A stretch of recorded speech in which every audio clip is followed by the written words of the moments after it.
At 7 a.m. on a foggy winter morning, I sat in front of a crowd of market porters in the Union Hall in Covent Garden in the center of London.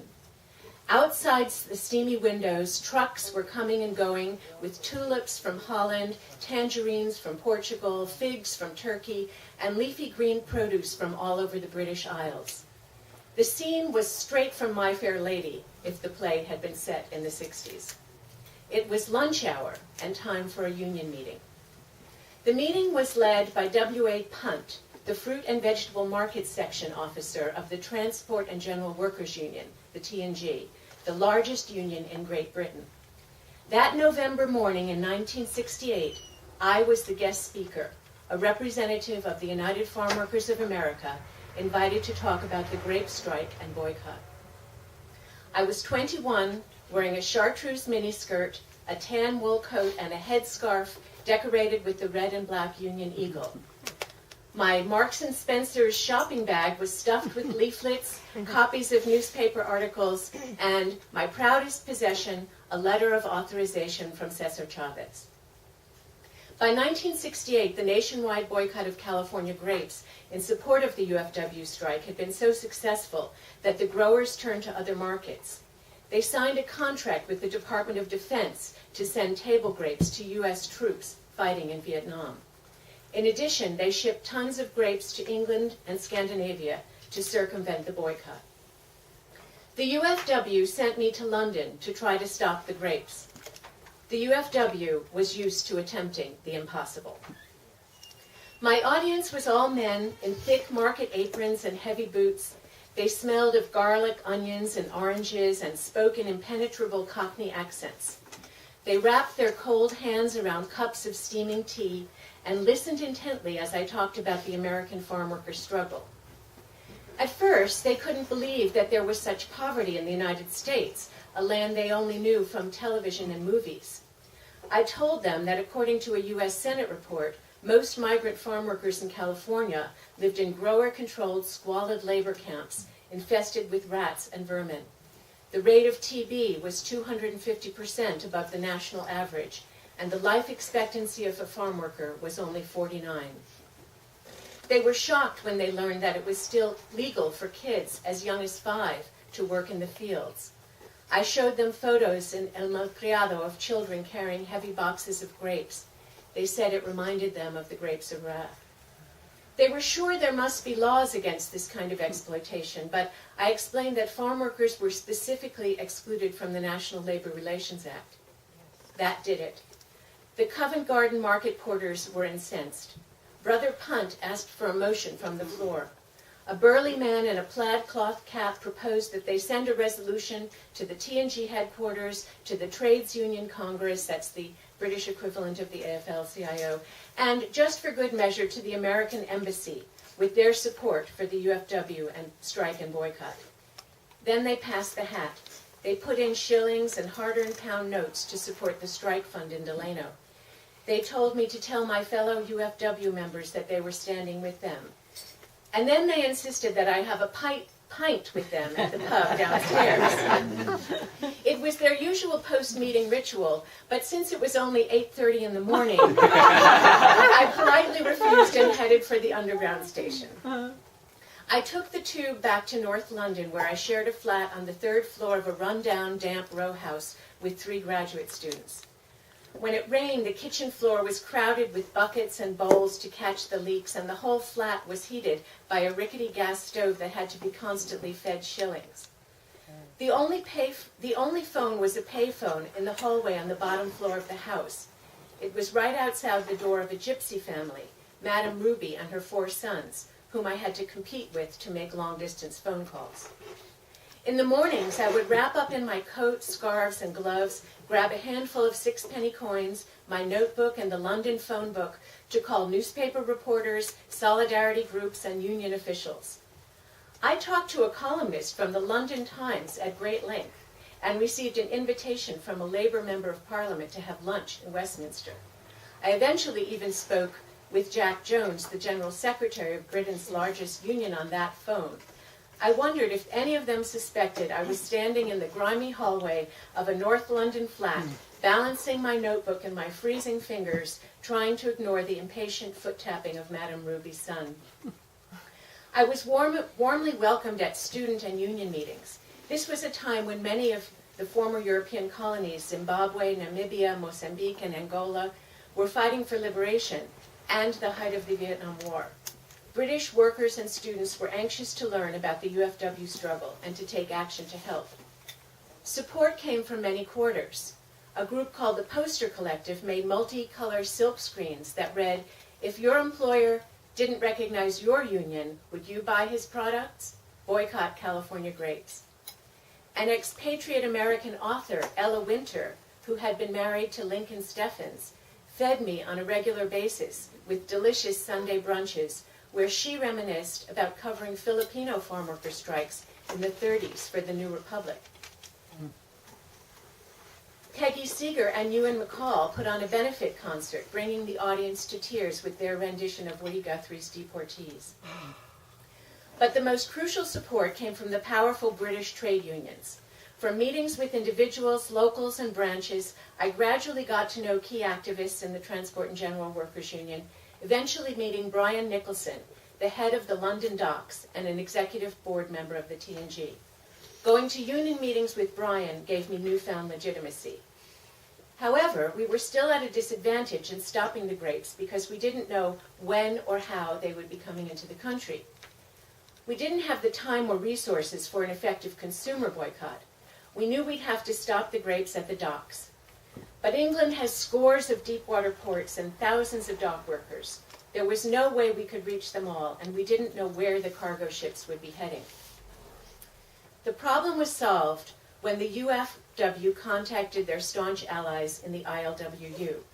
Though the longshoremen were prohibited from refusing to load the grapes in the U.S. by the secondary boycott restrictions, they could share the information about the grapes with no penalties. Soon, I started receiving manifests from the ILWU members detailing the ships that were leaving the West Coast ports laden with grapes bound for Europe. The manifests had the exact information as to what hold the grapes were in, what ports they were bound for, and approximately when they were going to arrive in London, Liverpool, Stockholm, and Oslo. With the bill of lading in hand, I went down to the London docks with Brian. We would approach the team of stevedores that was working on that particular ship and that particular hold. The workers would put down their ominous-looking dockers' hooks, a pointed piece of iron attached to a strong wooden grip. This was to pull cargo off the ships before containerization, and gather around this odd pair. Brian, a third-generation London dock worker, 6'3" and a thick sheepskin coat and cloth cap, ginger sideburns, and a booming Cockney voice, would introduce me. I came up to his shoulder, had a ponytail, and big mod glasses. They could hardly understand my American accent. We both wore red and black UFW buttons on our jackets. We'd tell the crews about the strike and boycott, and then we'd pull out the ship's manifest, locating the grapes in the refrigerated hold. With these effective small meetings, we stopped the unloading of the grapes in the London docks. The dockers would always want to toast these actions of international solidarity with a pint at the local.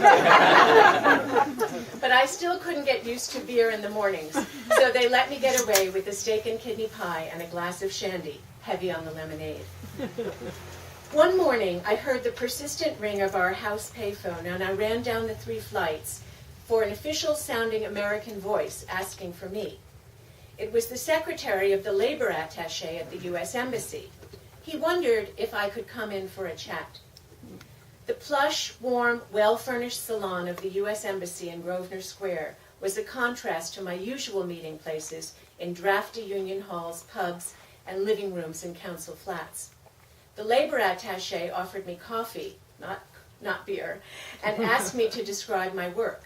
He wanted to know if the international AFL-CIO offices approved of what I was doing.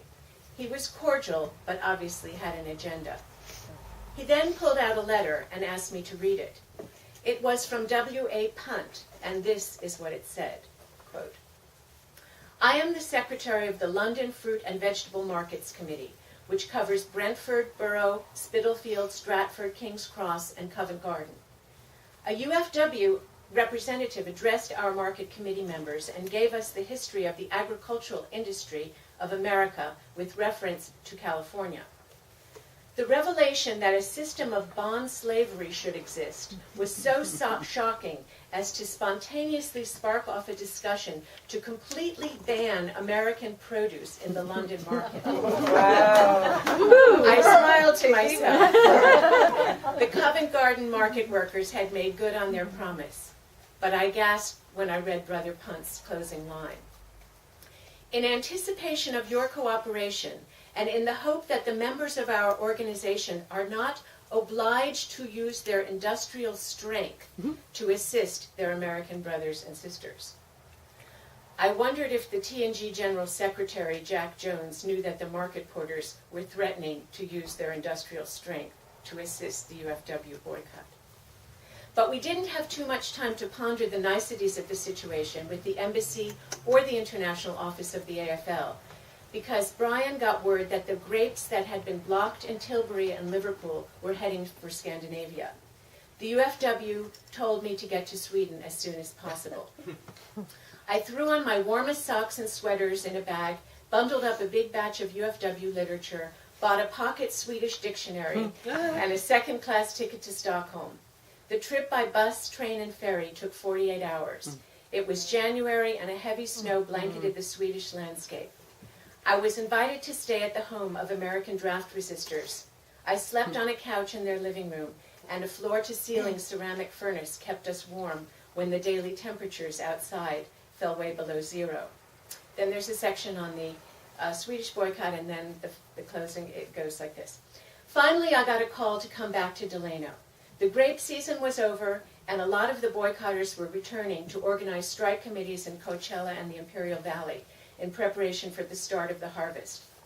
The dock workers in England and Sweden held on to my posters and UFW literature and promised me that we could always call on their support. I flew back to LA and took the Greyhound bus to Bakersfield. UFW Vice President Larry Itliong met me at the bus station and drove me through the vineyards and cotton fields, pointing out the Voice of America radio transmitter right next to the UFW headquarters. You were the voice of our America, he told me with a grin. That night, I was to make a presentation in the Friday night meeting in Filipino Hall. Before the mass meeting, I joined the other volunteer staff at a long table, eating fresh tortillas, rice and beans, and salsa picante. I was thrilled to be there, but my stage fright grew as farm workers streamed into the hall from Early Mart, Visalia, Madera, and Merced.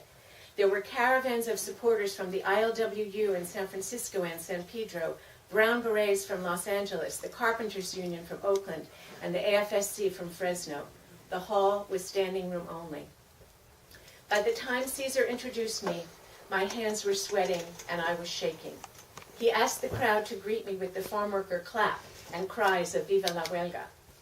I told the story of how the British and Swedish dock workers and market porters refused to handle the grapes because there was blood on the vines. I told about the newspaper stories, the money that was collected for the strike fund, and the messages of solidarity. My short talk was punctuated with spontaneous cries of Viva la Causa and Viva el Boicoteo Internacional. And as I stood there before this huge, curious, and open-hearted crowd, I realized I was one of the luckiest people in the world. I had been the link between the tenacious, spirited farm workers of the UFW and the committed, internationally minded transport workers of Britain and Scandinavia. Though they didn't know each other, they were ready to fight together for La Causa. Together, they had pulled off an amazing feat of solidarity. The cheers that I heard in the Filipino Hall mixed with the cheers I had heard on the docks of Tilbury, Liverpool, and Malmo. So, this is what they mean by workers of the world unite.